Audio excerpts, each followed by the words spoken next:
Assalamualaikum warahmatullahi wabarakatuh. Em, Perkenalkan nama saya Maulida Putri Tiawati. Saya akan menjelaskan apa yang saya ketahui mengenai gugatan perceraian Islam. Berdasarkan kompilasi hukum Islam menyebutkan perspektif mengenai perceraian.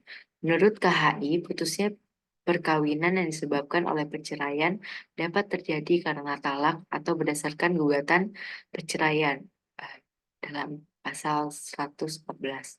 Disebutkan dalam pasal 38 Undang-Undang Nomor 1 Tahun 1974 mengenai sebab dari putusnya perkawinan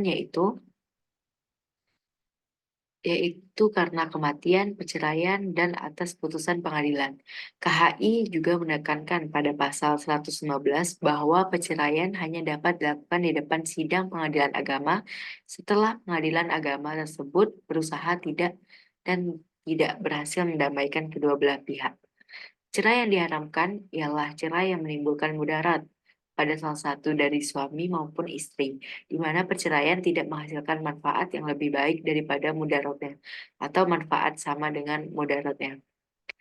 Talak adalah ikrar suami di hadapan sidang pengadilan agama yang menjadi salah satu sebab putusnya perkawinan, menurut pasal 117 Kompilasi Hukum Islam, di mana talak terbagi menjadi yang pertama talak raj'i, ketika suami mengucapkan talak untuk pertama kali atau kedua kalinya. Di sini suami berhak rujuk asalkan selama istri masih dalam keadaan masa idah dan dilakukan tanpa akad nikah yang baru. Ketika ingin kembali bersama namun masa idah telah habis, maka pihak suami wajib mengucapkan ijab kabul kembali. Yang kedua, talak bain sugro atau kecil. Talak bain adalah talak yang tidak diperbolehkan untuk rujuk. Dan setiap talak yang dijatuhkan oleh pengadilan agama adalah talak bain sugro. Pasal 119 Kompilasi Hukum Islam menyebutkan kalau talak bain sugro adalah talak yang tidak boleh dirujuk tapi boleh akad nikah baru dengan bekas suaminya meskipun dalam masa idah. Ketika talak bain sugro dan sang suami ingin rujuk, di mana sang istri dalam masa idah, maka harus dinikahkan lagi dengan akad yang baru. Yang ketiga, talak bain kubro atau besar. Talak bain tidak diperbolehkan untuk rujuk. Talak jenis ini adalah talak yang terjadi untuk ketiga kalinya dan tidak dapat dinikahkan kembali, kecuali apabila mantan istri telah menikah dengan pria lain, kemudian terjadi perceraian. Setelah habis masa idahnya, maka mantan suami sebelumnya boleh menikah dengan mantan istrinya kembali. Yang keempat, talak sunni merupakan talak yang dibolehkan, yaitu talak yang dijatuhkan terhadap istri yang sedang suci dan tidak dicampuri dalam waktu suci tersebut. Kelima, talak bid'i, yaitu talak yang dilarang, yaitu talak yang dijatuhkan pada waktu istri dalam keadaan haid atau istri dalam keadaan suci, tapi sudah dicampuri pada waktu suci tersebut. Yang keenam, talak taklid. Ketika pasangan suami istri ingin memiliki perjanjian yang bila mana dilanggar dapat mengakibatkan terjadinya talak, dan ketika isi dari perjanjian itu terlaksana maka terjadilah talak taklid. Jenis perceraian dalam Islam digolongkan atas subjek yang mengajukan permohonan, seperti misalnya dari pihak suami maka akan tergolong ke dalam sidang ikrar talak. Apabila istri mengajukan maka jenisnya adalah sidang gugat cerai. Sidang talak oleh suami, yaitu talak adalah ikrar suami di hadapan sidang pengadilan agama yang menjadi salah satu penyebab putusnya perkawinan, di mana putusannya berkekuatan hukum tetap.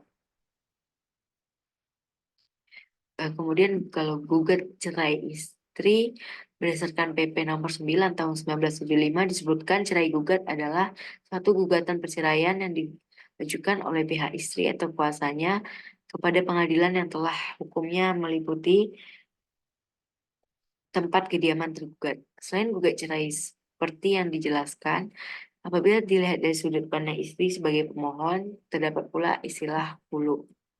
Hulu adalah berdasarkan Islam ialah untuk perempuan yang mengajukan cerai tentunya harus disertai dengan alasan jelas. Menurut KHI, hulu terjadi atas permintaan istri dengan syarat memberikan tebusan atau iwan kepada dan atas persetujuan suaminya. Apabila seorang istri hendak mengajukan gugatan perceraian dalam jalan muluk, maka ia wajib menyampaikan permohonannya kepada pengadilan agama yang mewilayahi tempat tinggalnya disertai dengan alasan yang jelas. Sumber KHI pasal 148. Kemudian fasaq pembatalan perkawinan. Perceraian juga dapat diakibatkan oleh fasaq, yang merupakan pembatalan perkawinan atas alasan yang tidak memungkinkan perkawinan ini dilanjutkan. Misalnya karena penyakit berat, gangguan jiwa, atau hal yang membuat tujuan pernikahan hilang. Alasan pembatalan perkawinan dapat ditemukan dalam kompilasi hukum Islam, berupa seorang suami yang melakukan poligami tanpa izin dari pengadilan agama, perempuan yang dikawini ternyata kemudian diketahui masih menjadi istri dari pria lain, kemudian perempuan yang dinikahi ternyata masih dalam masa iddah suami lain, perkawinan yang melanggar batas umur perkawinan sebagaimana ditetapkan dalam pasal 7 Undang-Undang Nomor 1 Tahun 1974, yaitu pria 19 tahun dan wanita minimal 16 tahun. Perkawinan dilangsungkan tanpa wali atau dilaksanakan oleh wali yang tidak berhak, dan perkawinan yang dilaksanakan dengan paksaan, perkawinan dilangsungkan dengan ancaman yang melanggar hukum, dan apabila pada waktu berlangsungnya perkawinan terjadi penipuan atau salah sangka mengenai diri suami atau istri. Yang dapat mengajukan permohonan pembatalan perkawinan adalah para keluarga dalam garis keturunan lurus ke atas dan ke bawah dari suami atau istri sendiri,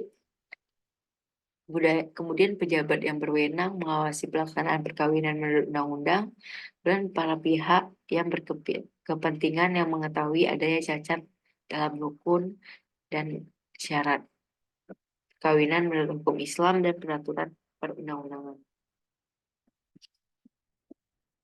Alasan perceraian menurut undang-undang kompilasi hukum Islam pasal 116. Yang pertama, salah satu pihak berbuat zina atau menjadi pemabuk, pemadat, penjudi, dan lain sebagainya, suka disembuhkan.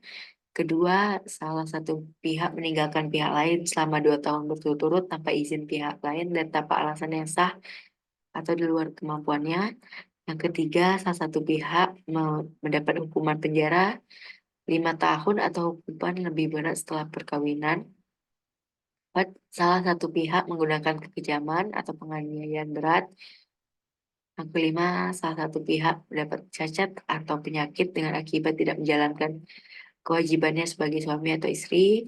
Keenam, antara suami dan istri ya terus menerus jadi perselisihan dan pertengkaran. Ketujuh, suami melanggar taklid talak. Yang kedelapan, peralihan agama atau murtad yang menyebabkan terjadinya ketidakrukunan dalam rumah tangga. Sedangkan akibat hukum perceraian sendiri berdasarkan Undang-Undang Nomor 1 Tahun 1974, bahwa perceraian dapat menimbulkan konsekuensi seperti harta, hak asuh anak, dan status pernikahan. Menurut pasal 41 Undang-Undang Nomor 1 Tahun 1974 menyinggung tentang akibat putusnya perkawinan karena perceraian, terutama dalam hal ini skema pembagian nafkah untuk anak dari perkawinan rinciannya sebagai berikut. Yang pertama, baik ibu atau bapak tetap berkewajiban memelihara dan mendidik anak-anaknya semata-mata berdasarkan kepentingan anak. Bila mana ada perselisihan mengenai penguasaan anak-anak, pengadilan memberikan keputusannya. Kedua, bapak yang bertanggung jawab atas semua biaya pemeliharaan dan pendidikan yang diperlukan anak itu. Bila mana bapak dalam kenyataan tidak dapat memberikan kewajiban tersebut, pengadilan dapat menentukan bahwa ibu ikut memikul biaya tersebut. Ketiga, pengadilan dapat mewajibkan kepada bekas suami untuk memberikan biaya penghidupan dan atau menentukan sesuatu kewajiban bagi bekas-bekas istri. Baiklah, mungkin sekian dari saya. Mohon maaf jika ada kekurangan dan salah. Saya akhiri. Bila itu, Wassalamualaikum warahmatullahi wabarakatuh.